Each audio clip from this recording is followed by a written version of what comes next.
All right, Brad, thanks for giving me some of your time today. I really appreciate it. Oh, my pleasure. I'm happy to be here. So, man, I can't remember how I got introduced to you, but tapping came along to me and I was like, all right, this sounds unique. I would like to talk about this because I don't know what this is. So you have to enlighten us a Yeah. little bit about. Yeah, it's getting around, and there's still a lot of people who have not heard of it. Tapping is literally a matter of tapping with our fingertips on primarily on points on our face and torso. And I know for anyone who's new to it, it's like, okay, that sounds weird. Why on earth would you want to do that? And it's based on acupuncture. So for thousands of years in Chinese medicine, they've said there's a flow of energy through the body. And when this energy is flowing naturally, we experience our natural state of health and well-being, physically and emotionally. And when this energy gets disrupted, we don't feel so good and we don't think as clearly. And that has all kinds of unfortunate consequences for our lives. So in traditional Chinese medicine, the doctor would stick these needles in these key points, and we're just stimulating those by tapping. So we get a lot of the same great benefits of acupuncture without having to stick needles in our face. I think the needles thing is definitely it keeps people from doing things like Yes. that. 'Cause if people have this inherent fear of needles. I've had it in my life, not so much anymore, but when you're younger, it's like there's something there, Yes, yes. We have an aversion to sharp objects being stuck into our body. Rightfully so, though, maybe. Exactly. Like, it wants to be knifed about. Yes, it's a self-protection thing. Yeah. Well, so But how this is did a you come gentle way about to do this, it. though? How did you come about knowing about this? Yeah. How does a grown man find himself tapping on his face for a I living? know, yeah. I so I actually started out as an actor. I had traveled the world doing theater, went to Hollywood to be a movie star, as one does. And while I was there, I met this woman, fell in love, and got married. And when our first child was on the way, I thought I might need a backup job. Even though I'd played a doctor on Days of Our Lives, it was not enough to support a family. So I was looking around, and I had always been interested in the power of the mind. And I saw an ad for a hypnotherapy school and started training as a hypnotherapist and started building a small practice and still pursuing my acting career at the same time. And after a couple of years, when our second child was on the way, I realized that as much as I loved acting, doing personal development work was really my calling. That just fulfilled me in a whole new way. So I left the theater and moved up to Northern California, and through some other hypnotherapists heard about this energy psychology conference where they're doing this tapping thing. And I thought, all right, I'm game.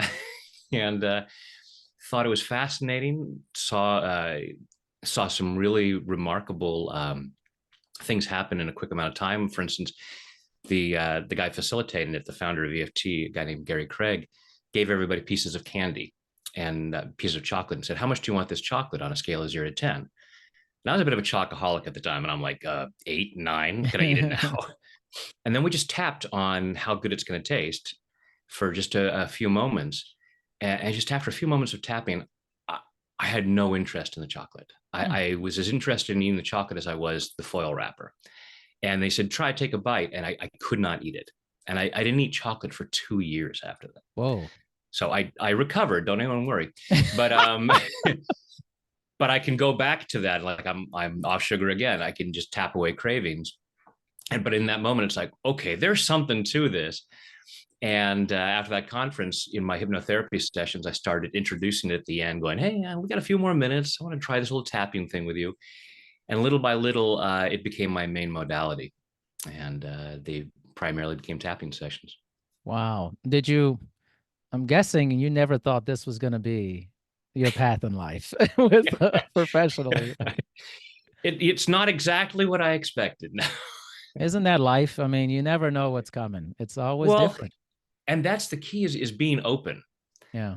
Uh, you know, I think why I've gotten to where I'm at is because I've been willing to step through those open doors and go, "Oh, that's interesting. All right, let me take a look at that," rather than say, Yeah. "No, it's gotta be this."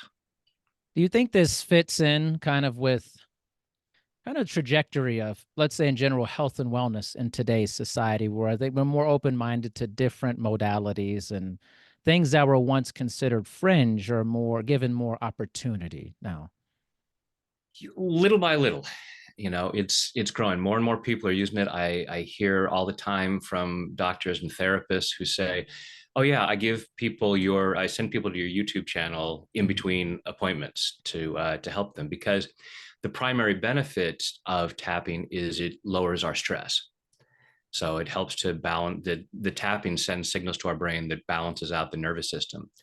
So when you consider that most, if not all, of the issues that bother us physically and emotionally are either caused by or worsened by stress, Mm. having a simple stress relief technique can be so beneficial in so many areas, whether it's improving our health and well-being, or improving our relationships, or improving our career and our financial well-being.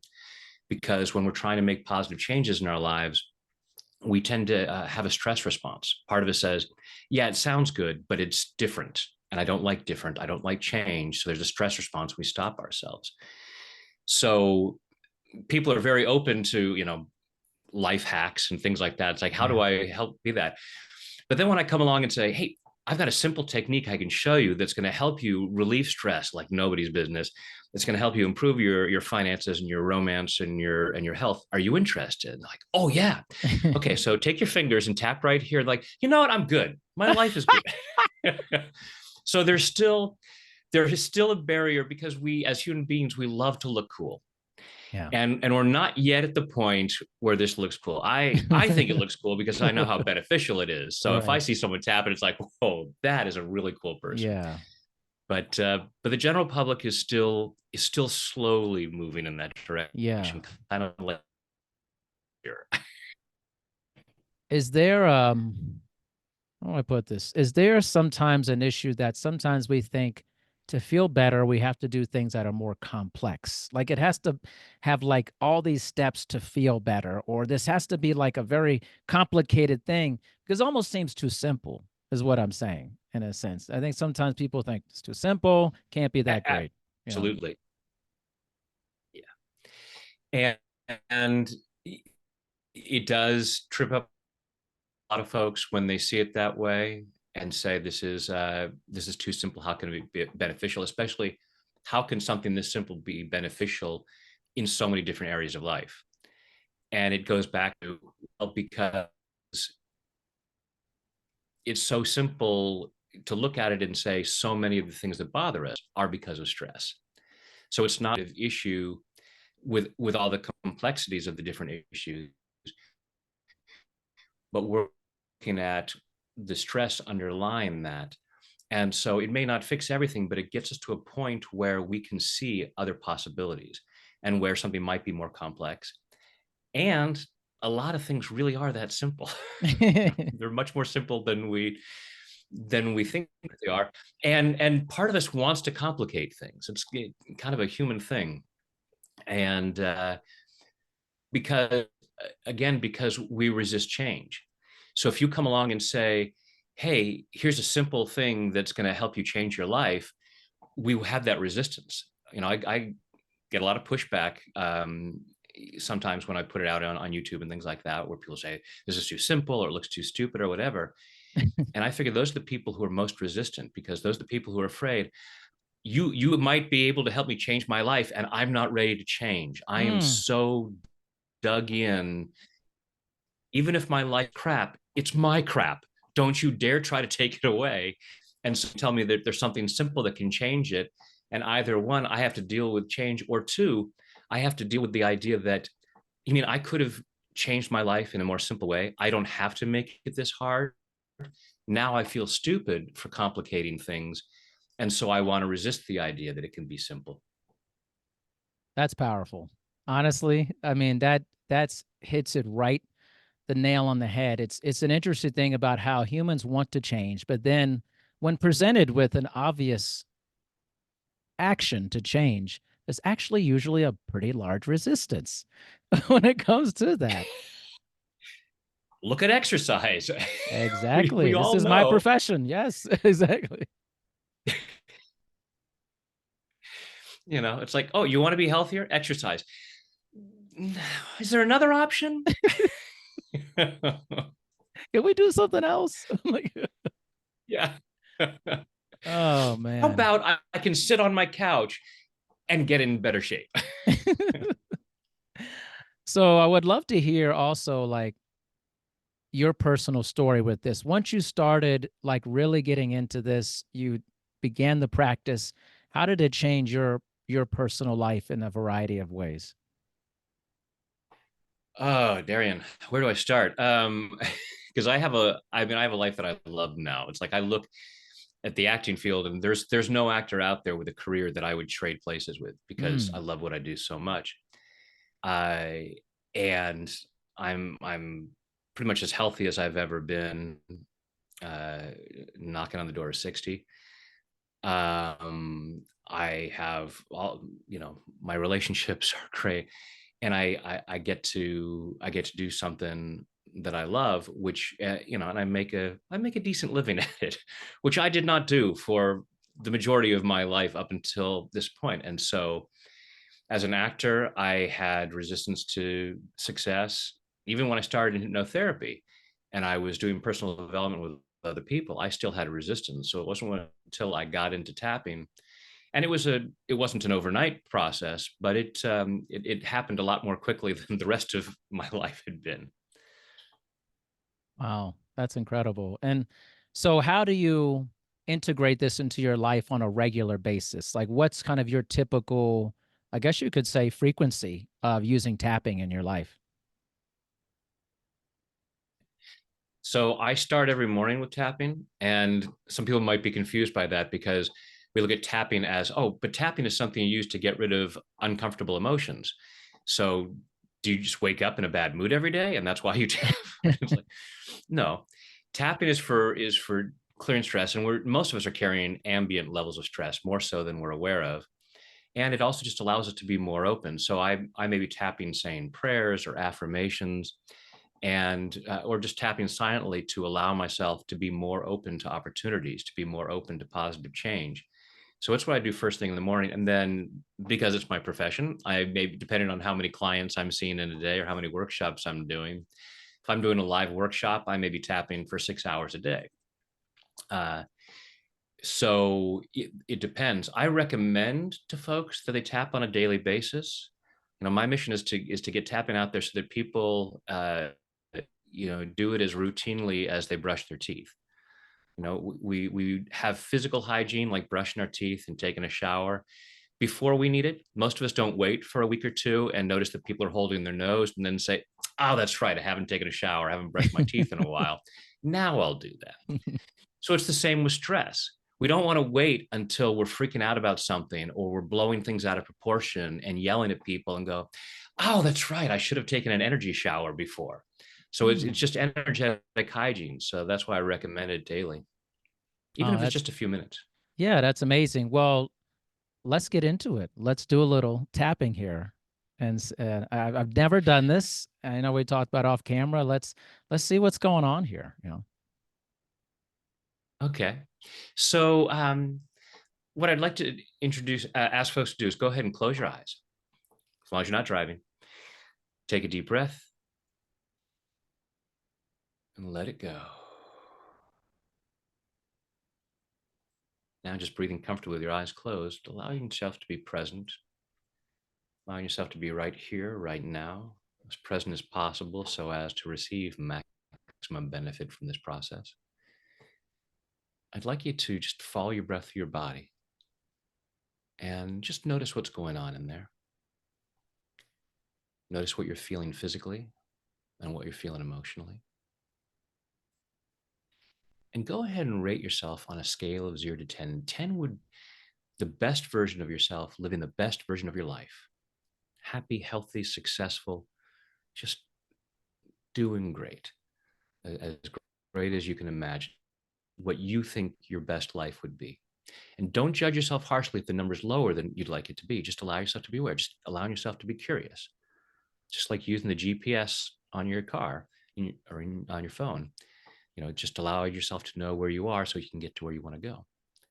And just allow yourself to think about those actions that you could take that would move you in the direction of a 10.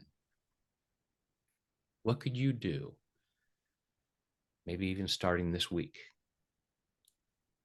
What could you do to improve your career? What could you do to improve your health? What could you do to improve your finances, your relationships? Allow yourself to focus on any area you like. And as you think about taking those actions, notice how much resistance might show up in your body. Notice where there might be parts of you saying, is there another way? Notice what that feels like physically. Maybe rate that resistance on a scale of 0 to 10. Notice what thoughts, beliefs, or memories might come up as to why you couldn't or shouldn't take those actions, or why you couldn't or shouldn't get the results, why it might not be safe to live at a 10, why it might not be fair, why you might not deserve it. Just allowing yourself to be aware of that resistance. Take a deep breath, open your eyes. So what we're going to do is we're going to take the fingertips of our index and middle finger of our dominant hand. We're gently going to tap on the edge of our opposite hand. And that's where we'll do a setup phrase.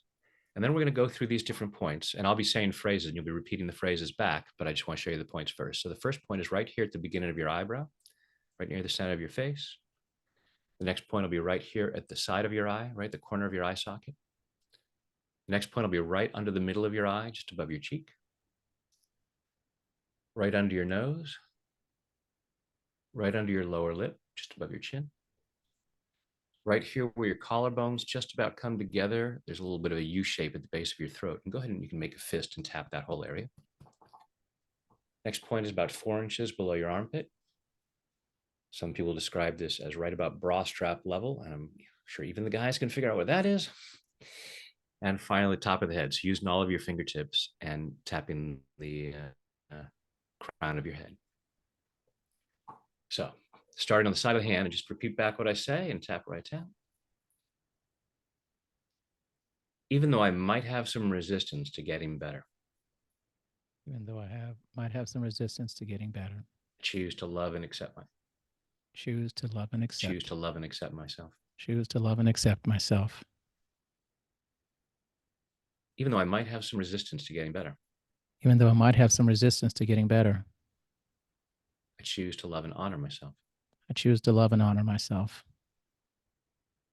Even though I might have some resistance to getting better, Even though I might have some resistance to getting better, I might have some resistance to doing better. I might have some resistance to doing better. Because part of me says, Because part of me says, I'm not sure I can do that. I'm not sure I can do that. I'm not sure I can handle it. I'm not sure I can handle it. Maybe I can find an easier way. Maybe I can find an easier way. And even though I might have some resistance to getting better, Even though I might have some resistance to getting better, I choose to deeply and completely I choose to deeply and completely love, honor, and accept myself. love, honor, and accept myself. And maybe anyone else who contributes to this resistance. And maybe anyone else that contributes to this resistance. Because I choose to be that free. Because I choose to be that free. Now going through the points. All this resistance to getting better. All this resistance to getting better. All this resistance to doing better. All this resistance to doing better. All this fear of having things be better. All this fear of having things be better. And part of me is probably saying, Part of me is probably saying, I'm not afraid of things being better. I'm not afraid of things being better. I'm not resistant to doing better. I'm not resistant to doing better. But if someone were to look at me throughout the day, But if someone were to look at me throughout the day, would they see me doing everything I could possibly do would they see me doing everything I could possibly do to make my life better? to make my life better? They might even see me doing some things They might even see me doing some things that move me in the opposite direction of my goals. that move me in the opposite direction of my goals. And it's not because I'm bad or stupid. It's not because I'm bad or stupid. It's not that I'm weak or lazy. It's not that I'm weak or lazy. It's just that I have a lot of old programming. It's just that I have a lot of old programming about what's comfortable for me, about what's comfortable for me, about what's familiar. about what's familiar. And if I took these actions, If I took these actions, things would change. things would change. And part of me says, no, thank you. Part of me says, no, thank you. We're doing fine right where we're at. We're doing fine right where we're at. Sometimes I might tell myself, Sometimes I tell myself, I'm just not motivated. I'm just not motivated. But that's not true. But that's not true. I have motivation to get better. I have motivation to get better. But if I'm not taking action, But if I'm not taking action, it's because I have more resistance than motivation. it's because I have more resistance than motivation. So I choose to clear that resistance. So I choose to clear that resistance. I've been weighing the pros and cons of taking action. I've been weighing the pros and cons of taking action. And a lot of time the cons win. A lot of time the cons win. So I stay stuck. So I stay stuck. And I love and appreciate those parts of me. And I love and appreciate those parts of me That believe it's safer to stay stuck. that believe it's safer to stay stuck. And that's based on misunderstandings. That's based on misunderstandings. And I'm clearing those up. And I'm clearing those up, Clearing these old fears. clearing these old fears, Clearing them all the way back through my past. clearing them all the way back through my past, Allowing myself to get more excited about getting better. allowing myself to get more excited about getting better. Part of me knows that I have what it takes. Part of me knows I have what it takes. I'm giving myself the freedom to do what it takes. I'm giving myself the freedom to do what it takes In body, mind, and spirit. in body, mind, and spirit. And take a deep breath. And go ahead and close your eyes and think again about life at a 10 and check again where that resistance might have shown up. Thinking about those actions you could take. And hopefully any resistance that was there feels a lot less present, maybe gone. And some of it may still be there, but you may be more aware of why you had that resistance. You may be more aware of why reaching certain goals would seem problematic. And then you can do more specific tapping on that.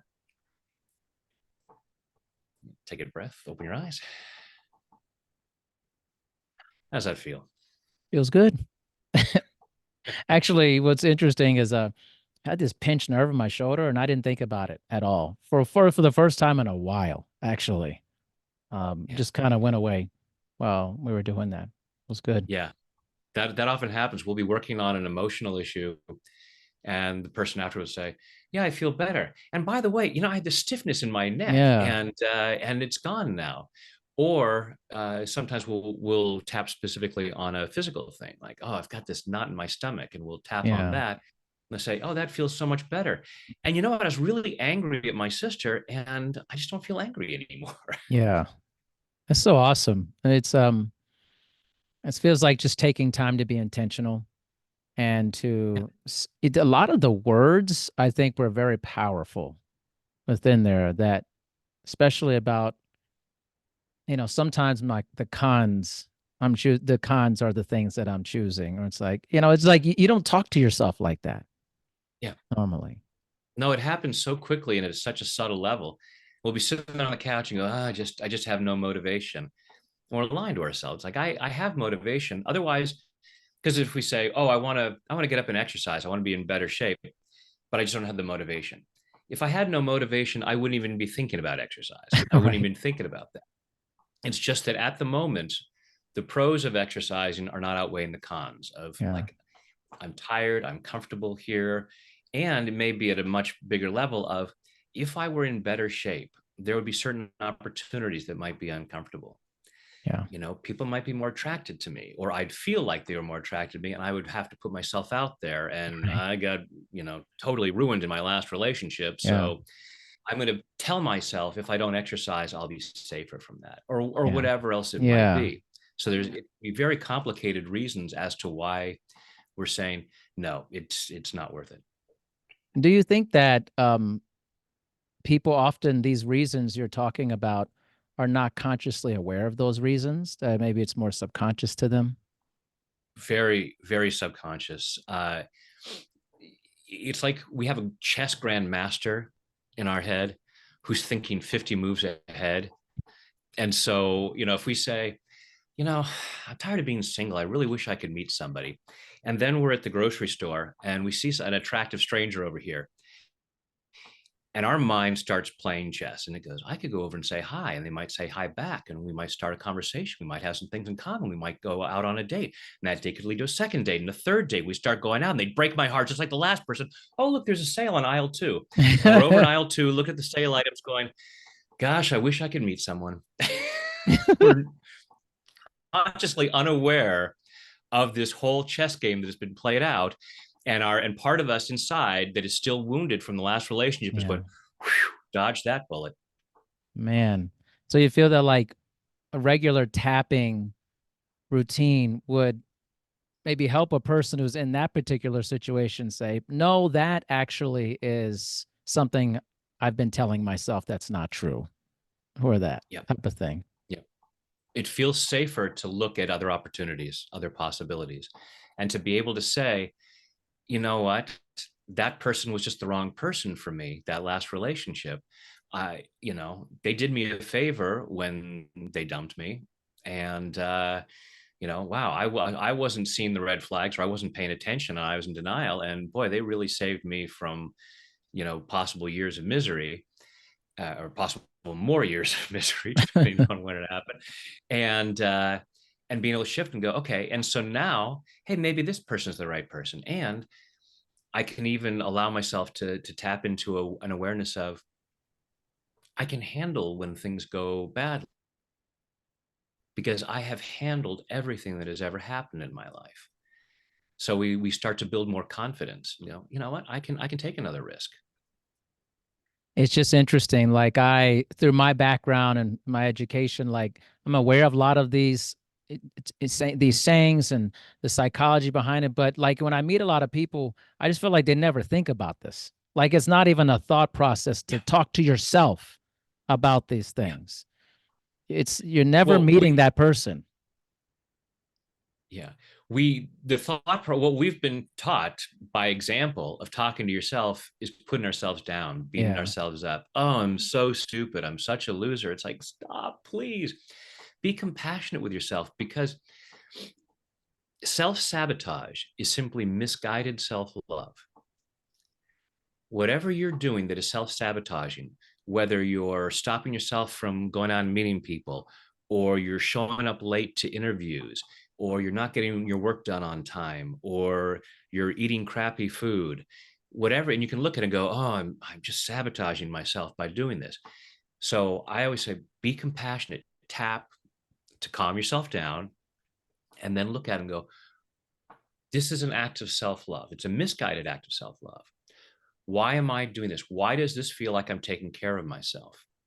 If I'm eating, you know, a whole box of cookies, it's because, you know what? I'm really upset about things going on at work and I just need to comfort myself. And even though I know I'm going to pay a price later on, I can't deal with later on right now. I have to deal with what I feel right now. So rather than beating ourselves up, it's, saying, hey, I really appreciate myself for trying to help myself feel better. Now let's calm down that uncomfortable emotion that I'm experiencing so that I can find a healthier way to move forward. And I mean, this is so right on. It really is. It's actually incredible. I'm curious too how this has affected your family life. How does like with your children and things of that nature, how have you incorporated that into that aspect of your life? Well, raising children is its own stressor. So it definitely helps. Yeah. There are times, my kids are both grown up and live quite a distance away. My son's across the country. My daughter's in another country. So it helps to deal with those things that are challenging at times. They they sometimes use this process. When your kids are growing up, everything your parents do is uncool. It's even less cool if what your dad does his face on the internet. But then my daughter, we shot some videos for kids when she was 9 years old, and then 10 years later, she came home from college one summer and said, "Hey, let's do some more videos for young adults." So that was cool. And that's pretty awesome. You're so right on about that. Even if your mom or dad's doing something like that's like changing the planet, they're like, that's just pretty lame, you know. Yeah, It's just pretty. Who cares if it's like amazing? It's lame. It's them, you know. yeah. What does your dad do for a living? He's Let's not talk about that. Let's get off YouTube. yeah, yeah. In fact, never watch YouTube to see my Yeah. dad ever. Actually, I'm very happy to be able to say that they do like what I do, and Yeah. happy to see the difference that it makes. So That's amazing. And when I checked out your YouTube channel, I mean, did you ever think you would be getting all these subscribers, all these people watching? I mean, it's incredible. when I first started, because this was just a few years after I'd learned tapping, um, I started doing things on the internet, and then YouTube came along. And I thought, hey, wouldn't it be cool if there was a tapping video that people could start their day with tapping? And I'll call it Tap of the Morning. And that was all I intended to do. I didn't even know how to put it on YouTube. I had to have a friend of mine who was more video aware who uploaded it for me, and that was it. And then it was 6 months later, I thought, I should have a video for people to end their day, and I'll call it Tap of the Evening, and Hmm. then I'm done. 2 videos on YouTube. What else do I need to do? And then another idea came, and another idea, and now I've got like 1,400 Yeah. videos up there. Wow. What an incredible story. I gotta tell you, Brad, this is awesome. And it's fulfilling what I'm looking to do this year, which is to have really unique stories. And I know the goal is to make this more mainstream, but it's still pretty unique. It is. And I think in my community of work in fitness and wellness, this will be a very novel idea to a lot of my colleagues. And I want that. I want people to be exposed to different options. And now is a great time because people, I think, there's so much anxiety, depression, all these, and people are talking about it. Yeah. And I think they're more open minded to try different things because, I mean, who wants to feel that way on a regular basis? Yeah. Unfortunately, at an unconscious level, some people do, Mm, because there's, we call secondary gain. It's like when I'm feeling down, people give me attention. yeah. If I'm feeling great, people ignore me. It's like, oh, you're fine. You don't need my attention right now. But if I'm and Man. the people are not doing this consciously, so this is not Sure. blaming the Sure. victim or saying anything like that. We have learned patterns of behavior. And I've worked with many clients who have said, growing up, my parents were busy, they're busy with other kids, and the only time I ever got attention was when I needed it because I wasn't Mm, feeling well.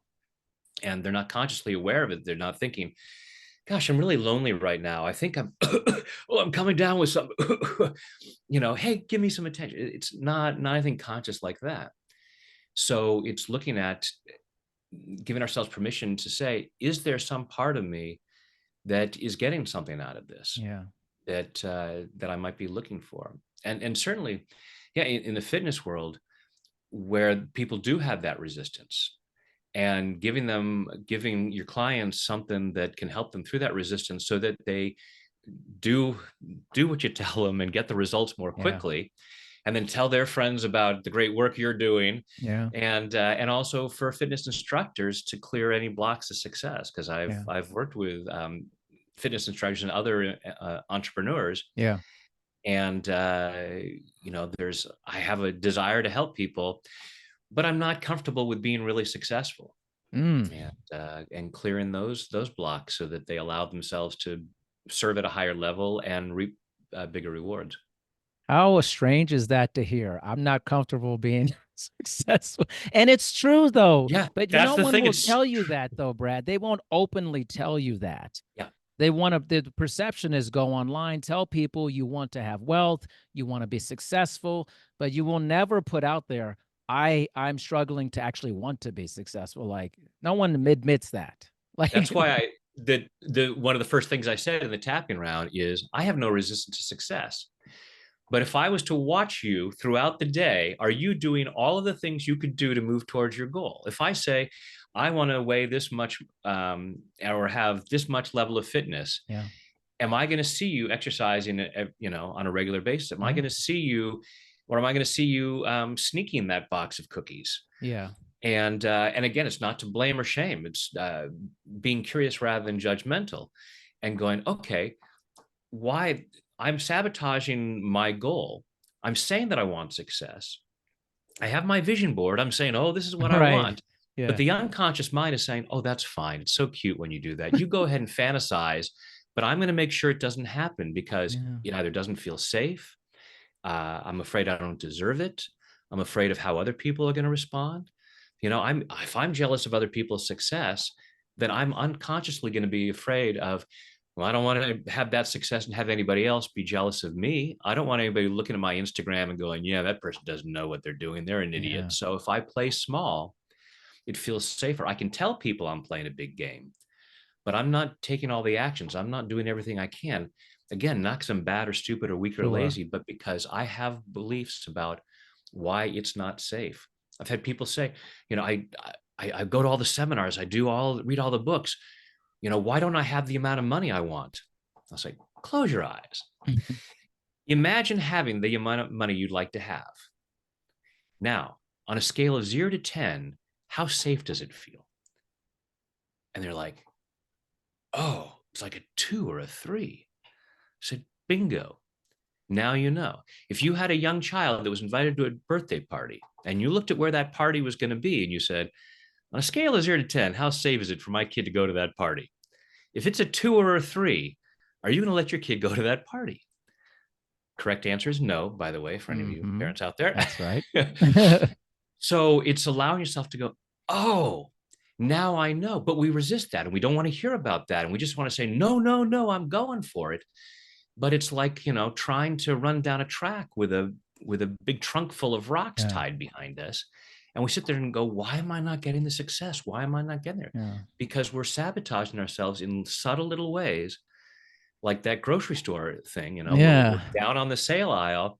God, why don't I have the success that I wanted? Because I was playing that chess match in my Yeah. head, and I was thinking, if I had that level of success, there are going to be some consequences that I've been taught I can't handle. So it's not that we're unsuccessful. We are very successful at avoiding the success we say we want. So we can see, wow, I'm so successful. I just need to change trajectory. Yeah. I've been successfully staying stuck based on the belief that that's what's safest. And tapping is just a very simple way to clear that stress and be able to look at it and say, would it really be that dangerous? Could I really not handle that? Man, incredible. This is going to be excellent, I think, for just a lot of people in my life and certainly of my colleagues. How can people get started by learning a little bit more outside of this podcast? How can they learn more about tapping with you, Brad? Yeah, thanks, Darian. The simplest way is to go to my website, tapwithbrad.com. And there's all kinds of resources, links to my YouTube channel, and there's a new 5-day course, free 5-day course called Success Beyond Belief. So when you think of that success beyond belief, it's like, wow, it's so much success, but it's also literally the success that's beyond your current beliefs of what you believe you can handle. And so yeah, so that's a free 5-day program. Folks can get it tapwithbrad.com. What an awesome time. I mean, really incredible, Brad. And you know what makes it even better? You just seem like a really nice person. Just a fun guy. I didn't know you were an actor previously. That even makes it better too, by the way. Yeah, I'm a graduate of Ringling Brothers Clown College. Oh It's my all about goodness. having fun. Yeah, you got to have fun in life. But man, what a way to connect to yourself. So thank you so much for your time, Brad. Appreciate it. Oh, my pleasure. Thank you for what you're doing, Darian. And I really appreciate this opportunity to share the work.